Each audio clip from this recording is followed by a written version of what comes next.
Ulitin ko, nag-keeping siya para to conserve energy. Tapos papagurin mo lang sa heating, wala pa yung after piping. Nakuha niyo?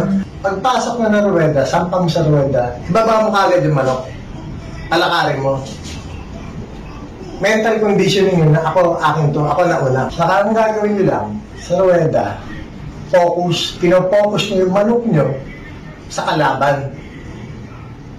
Huwag nyo ikakahig.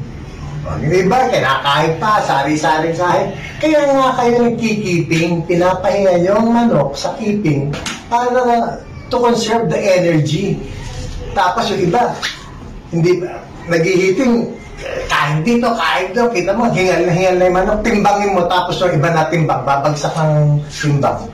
Kunyari, 2 kilo, hindi mo pa kinakahig sa ruweda.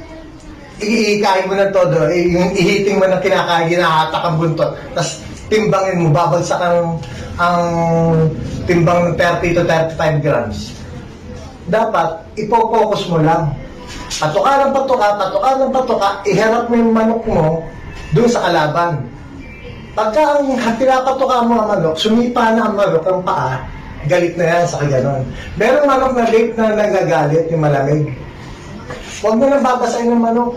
Spray ka ng spray, huwag na. Hindi na kailangan niya kasi gising na yan, yung limber mo eh. Baka maging sluggish pa pagka sobra tubig. Sa pit handling, palakarin mo lang. Patuka, harap mo doon, tapos palakarin mo, baba mo. Pero ipapagurin mo, wag. Tandaan nyo, common sense lang yan. Kaya ka nagpahinga, nag-keeping ka ng 3 days, nag-resting ka, para maipon yung lakas. Importante yung unang bakil. Ang lakas niyan. Yan yung mga tinatawag ng kalaban. Pagka tumama ang unang bakil, para ng kalaban sa taas. Pagbagsak, taas ka lang. Ganyan. Yan sinasabi sa inyo. Ang importante sa pit handling, how to focus your chicken.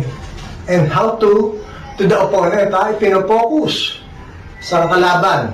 Yung manok mo, at kinoconserve niyo yung energy. Para sa drag fight at first buckle, importante first buckle, ang lakas niyan.